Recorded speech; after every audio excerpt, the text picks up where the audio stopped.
Dia iri kepada orang lain tapi tidak mampu melakukannya, tidak mampu mengejarnya.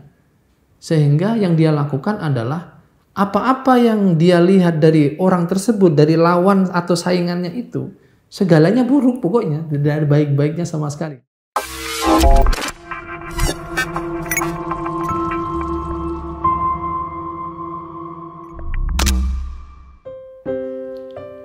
Halo teman-teman, Assalamualaikum warahmatullahi wabarakatuh. Semoga teman-teman tetap sehat, tetap tenang hatinya, tetap bahagia, istiqomah untuk melanjutkan eksistensi kehidupannya. Tentu semoga selalu dalam lindungan Allah Subhanahu wa Ta'ala. Tidak mudah menjalani hidup bermasyarakat, tidak mudah menjalani hidup bersosial teman-teman. Lebih-lebih kita hidup di tempat di mana itu semuanya bukan anggota keluarga kita. Kita hidup sendirian di perantauan misalkan, atau bahkan hidup di lingkungan keluarga kita pun demikian. Apa maksudnya? Ketidakmudahan di sini maksud saya adalah penerimaan hati kita terhadap situasi-situasi yang mungkin kerap menyapa kita. Misalkan contoh, semoga teman-teman tidak merasakan ini ya. Kalau tidak merasakan, alhamdulillah luar biasa berarti. Tidak menutup kemungkinan di antara kita, teman-teman yang menyaksikan video ini, pernah merasa didengki oleh orang lain. Ya. Didengki maksudnya itu begini, kita itu tidak salah apa-apa, kok dibicarakan oleh orang lain. Kita ini tidak menyakitinya, tidak memfitnahnya, tidak mencelakainya. Kok dia membicarakan hal-hal buruk kita kepada orang lain gitu, yang belum tentu kita melakukannya. Makanya perlu tanda tanya itu, kenapa? Apa butuhnya dia terhadap kita? Apa masalahnya? Apakah kita mengancam keberadaannya? Nah, maksudnya begini teman-teman, perihal dengki ini perlu kita ketahui bersama dan perlu kita waspadai. Nah, dalam kitab Maqasidul Ri'ayah, Syekh Izzuddin bin Abdissalam menjelaskan, nanti teman-teman yang punya kitab Maqasidul Ri'ayah bisa dibuka pada bab Faidatul Ukhra fi Atharil Hasadi. Ini bab yang menjelaskan tentang dampak-dampak dengki terhadap pendengki tentunya ya, bukan yang didengki. Nah ini, dengki itu apa sih? Nah itu perlu kita definisikan dulu nih, perlu kita clearkan dulu sehingga kita paham mana sih dengki itu, seperti apa sih dengki itu wujudnya gitu. Nah dengki, kata Syekh Izzuddin bin Abdussalam, dengki adalah perbuatan hati dan terkadang dapat menimbulkan dampak. Garis bawahi teman-teman, perbuatan hati. Dengki itu perbuatan hati dan dapat menimbulkan dampak. Apa dampaknya? Nanti kita bahas. Nah, dengki dilarang sebab jika ia sudah menguasai hati, ia mendorong untuk melakukan dampak tersebut. Apabila dengki itu sudah menguasai hati seseorang, maka tidak menutup kemungkinan orang yang sedang dikuasai dengki itu hatinya, dia akan melakukan dampak yang dimaksud oleh Syekh Izzuddin ini. Nah, dampaknya apa? Yang pertama, sibuk mencari keburukan orang lain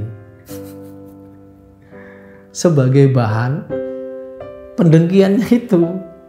Ketemu orang ngomongin, kok kamu mau sih berteman dengan dia? Emang kenapa? Kata teman kita yang satunya, sok cool dianya. Dia masuk pinter dan sebagainya, dan hal-hal lainnya lah pokoknya, yang semua itu ya tidak perlulah diungkapkan gitu kalau memang tidak benar-benar membuat atau mengancam dirinya gitu loh. Mengancam dalam hal itu bukan mengancam hal positif ya. Kalau persaingan dalam dunia kerja untuk sebuah profesi atau untuk kebutuhan prestasi ya nggak masalah. Nah, kecuali kalau dengan cara-cara yang curang misalkan gitu. Nah biasanya hal-hal ini terjadi pada orang-orang yang dia iri kepada orang lain tapi tidak mampu melakukannya, tidak mampu mengejarnya. Sehingga yang dia lakukan adalah apa-apa yang dia lihat dari orang tersebut, dari lawan atau saingannya itu, Segalanya buruk pokoknya, tidak ada baik-baiknya sama sekali. Nah itu dengki teman-teman, itu indikasi dengki. Nah yang kedua, dampak yang kedua, menghasut orang lain untuk menjauhi yang didengki. Gitu, menghasut orang lain untuk menjauhi yang didengki. Pokoknya dia akan membuat banyak orang, kalau perlu semua orang deh yang ada di sekitarnya itu menjauh dengan orang yang didengkinya. Dengan cara apa? Membicarakan hal-hal yang tidak perlu atau hal-hal yang negatif, hal-hal yang berbau sinisme, kecemburuan dan sebagainya. Dan dampak yang ketiga yaitu menebar fitnah. Ini yang paling fatal. Menebar fitnah itu berbagi berita yang tidak bisa dipertanggungjawabkan kebenarannya. Tidak perlu saya pertegas fitnah seperti apa, insya Allah teman-teman tahu ya apa hakikat fitnah itu yang sesungguhnya. Saya doakan semoga teman-teman tidak pernah menyicipi fitnah, karena fitnah ini Masya Allah, saya banyak mendengarkan cerita dari teman-teman yang mendapatkan fitnah. Ini tidak nyaman sekali fitnah ini.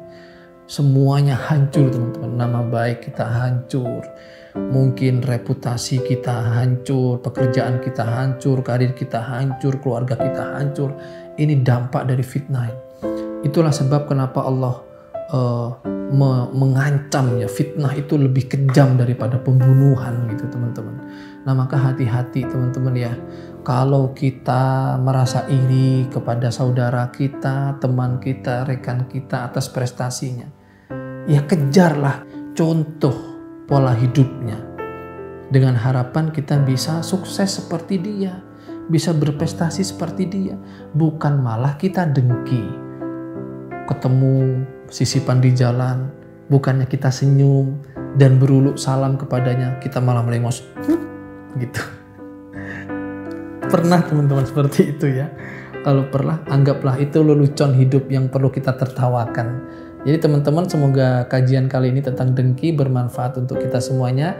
Mari kita tinggalkan kedengkian-kedengkian itu, kita ganti dengan rasa cinta dan rasa penasaran untuk meningkatkan semangat kita untuk belajar kepada teman kita yang berprestasi tersebut. Terima kasih, sampai jumpa pada video berikutnya. Assalamualaikum warahmatullahi wabarakatuh.